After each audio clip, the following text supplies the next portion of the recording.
Yeah, I'll see you tonight, baby.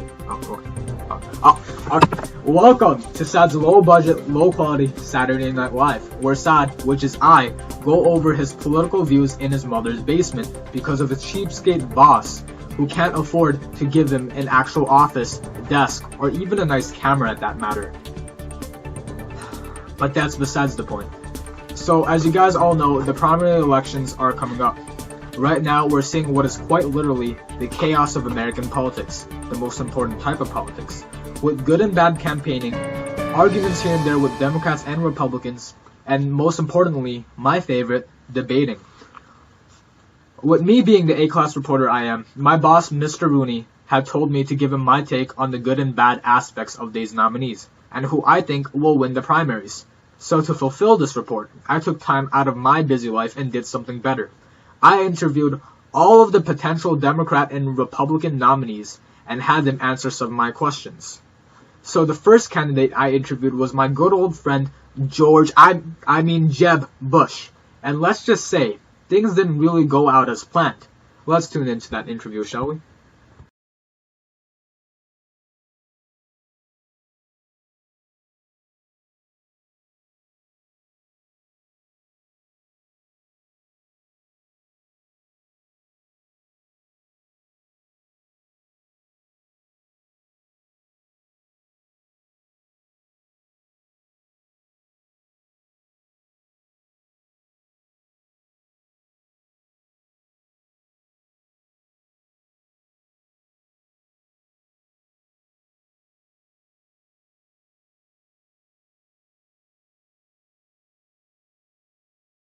So I'm sitting here right now interviewing my good old friend Jeb Bush. Jeb Bush, how are you doing today? I'm doing fine, sir. Thanks for having me.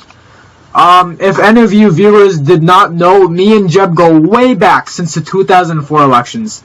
I even helped him count the electoral college votes in Florida. Thanks, sir. Well, Jeb, let's not get into that. First, let's get into your political standing. The audience wants to know what you're all about, Jeb. Tell us what you're all about. Oh, that's what I'm here for. Well, sir, that's the thing I didn't want to discuss. As you know, being the governor of Florida, I have a nice amount of political experience. Well, Jeb, it says here that you're only polling at a national 7%. Why are your numbers so low? Well, about that, you see, I think I have a slow... Well, Jeb, I don't care if you have a slow-term strategy. Well, because it doesn't seem to be working out, does it? No, but... Well, on to the next question. So I was doing some research, and I found out that you actually called the Environmental Protection Agency all a bunch of pigs and slobs. Is that correct, Jeb? Well, there was an obvious context to that. You see... Well, I find it really interesting, too. For a Republican, I didn't want to point this out there, but, you believe in climate change? Don't you think that statement ended up hurting your campaign, Jeb? No, well, I just said what it really is. I believe it's an issue that we Republicans should look into more. Okay, well, because of this issue, some people are actually calling you a turncoat out there. Republicans are hating you, and Donald Trump had even went far enough to say that you're living in your brother's shadow. No, that's not. You know what, sir? I'm done with this. I had enough of this story. This is over. Jeb! Alrighty then. Have a nice day, Governor Jeb Bush. Yeah, that really didn't turn out well. Just minutes after that, I tried calling him back, and he rejected all 5 of my phone calls. Well, it's alright, I guess, because he probably just needs some time to get over his failing campaign, or he's probably just looking for some super PACs that haven't heard about him yet. But, don't mind that. On to the next interview, the one that you've all been asking for. I managed to get an interview with the one, the old, and the only Senator Bernie Sanders. Let's watch that, shall we? Mr. Sanders, and thank you for agreeing to participate in... Hello, son. I can see you, but I can't hear you. Is this thing working? Yeah, Bernie, I'm right here. Hello? Hello, son? Yes, Bernie. Bernie, I'm right here. Alright, so let's get on with the interview already. Alright, so Bernie, everyone is talking about how you keep calling yourself a socialist. Don't you think that this is hurting your campaign? Bernie? Hey, Bernie, are you awake? Bernie! Bernie! What? What? Where am I? Oh yeah, the interview. Alright, let's make this quick. So, there's this whole controversy. What you, keep trying to give people free everything. Free college, free healthcare, free. People are outraged. Bernie, how do you think America can afford this? Well, side, I plan on taking back America from the 1%. We have to distribute the wealth. We can't keep having America controlled by these corporations. Communist. What? Oh, nothing. Bernie, people are saying that you can actually beat Hillary Clinton in this race. The youth loves you, Bernie. Don't you think that you can actually stop the Clinton powerhouse? What about the Clinton flower house? Never mind. Well, Bernie, what are your thoughts about the war on ISIS? I'm very eager to know. We should be putting together a coalition of Arab countries who should be leading the effort. We should be supportive, but I don't support American ground troops in Syria. Communist. Okay, don't you think that this can actually make the Syrian conflict grow? Not if we stay on the American dream side. Alright then, to my more important question. So, Bernie, I heard that you had actually marched with Dr. Martin Luther King Jr. himself in the civil rights movement, and you're the only candidate in both parties, alright, to not pass the Patriot Act. Is this true? Yes, I have always believed that everyone deserves freedom. Knowing this, I find it really odd. How come the Black Lives Matter group is supporting Hillary rather than you? You know what? I don't really know. I'm on fleek. They should be following me. Alright, well, okay. This actually makes sense. It's going actually really well. My last question to you is he sleeping? Is he sleeping? Thank you. Well, actually, I'm just gonna end this interview right here. Well, Senator Sanders, it has really been a pleasure. Thank you for agreeing to take part in this interview. No, thank you, Saab, for having me. It's past your bedtime. Alright, I'll see you. What?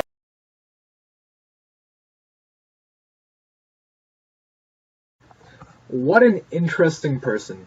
Sort of reminds me of someone, though. Well, moving on to the Hillary Clinton interview. I'll just call her right now. I have her. Well, what's that? She's still at the congressional meeting over her email scandal. She can't make it. She can't pick up.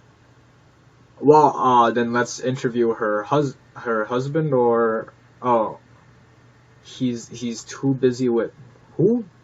Miss Lewinsky.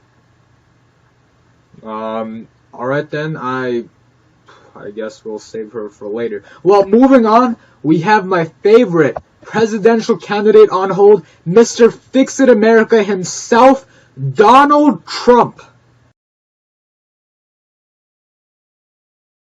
Mr. Trump, it is absolutely an honor to meet you. How's it going, sir? I'm just making a couple billion here and there, being the American role model, same old. Well, Trump, I'm sorry again. It's really an honor, and to think that you're actually calling me from your company basement. Let's hurry this up, okay? All right. I'm sorry if you don't like any of these questions. You're the boss. Mr. Trump, I was actually getting a lot of complaints to ask you about the Great Wall that you want to build around America. Can you care to explain that to me? Well, Saad, it's really simple. We have to keep the Mexicans out, okay? Legal, illegal, they're all Mexicans in Vienna. I completely understand. Whatever you say goes. Could you go more in depth with that? Well, you see, it's simple logic, okay? Take China, for example. They have a Great Wall, we don't have a Great Wall. Yes, you're 100% correct. Try not to cut me off again. I'm ending this right now, okay? So, let me go back. How many illegal Mexicans do you think China has? Stop. I don't see any Mexicans at all, okay? See how simple that is? Wow, I've actually never really thought of it that way. You really are a genius, aren't you? Oh, well, Trump, next question. How do you plan, not that I'm doubting you or anything, but how do you plan to fix the country's debt? Well, son, you see, I'm a businessman, okay? The way I'll fix America is the way I fix some of my businesses around the country. I'll make them go bankrupt, and I'll use a lot of ludicrous loopholes to make the the country great again. Huh. That really does sound interesting. Make loopholes to make the country great again. So you've recently been making a lot of comments about women and how they look. Do you plan on having a female vice president to help your image with women around the country? Are you suggesting that women don't like me? Okay, I'm going to win the election on the Hispanic vote, the women vote, and the Hispanic vote. Anyone who doesn't want this country to become great again, they can go back to Mexico. Alright, so what are your views on healthcare for Americans? Oh, what specifically? Well, you recently said Americans should wait before getting vaccinated. Why is that? Interesting point. Well, don't you know, vaccines cause autism, okay? Okay. This is some really easy stuff to look up. Just go on Google. I don't know why you're asking me to do this. You know, vaccines, it's like heroin. You shoot up too many of that stuff in your veins and mind, you start going crazy. Take them one step at a time. Where did you read vaccines cause autism? See, this is the problem with the media. You're always asking questions and wanting answers that moment. Okay? Oh. I'll have you know that vaccines are good, but only in small quantities. It's like heroin, okay? They cause autism. Well, so this might be out of line from me, but I just want to confirm your policy on environmental issues. How do you feel on climate change, and what steps should we take to stop it? Baloney, okay? That's what it is, okay? It's a bunch of climate change. Climate change is a hoax, okay? You heard the inconvenient truth? Go watch the convenient truth, because that's all there is to it. Just as I thought. Well, last question from me, Mr. Trump. What are your views on ISIS and what? Okay, well, so let me stop you right there. Okay, that's it for me. I have places to be, business to take care of. Okay. And well, I'll be ending this interview, so I'll let you know. Actually, you know what? Tell your producer I'm blacklisting this channel. Mr. What a remarkable genius! Just truly extraordinary. After that interview, I doubt any interviews will even be worth your time.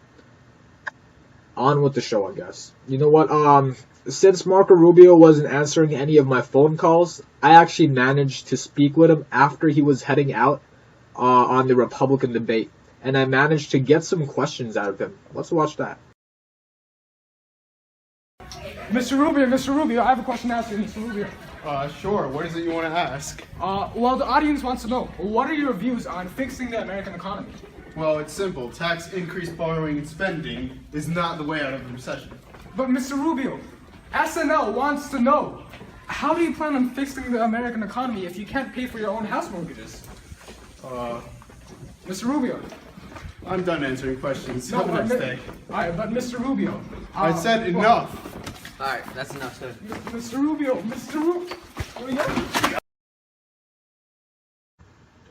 I'm sorry you guys had to see that. That did not go as planned. I mean, to be honest, he really didn't even answer any of my questions. But on to the next interview. We still have one more interview to look forward to. Ladies and gentlemen, Dr. Ben Carson. Where is it? Yeah. He ran away. Left a note. What do you say? He found out I was Muslim? What? Why, running for president? Who the hell said I want to run for... What?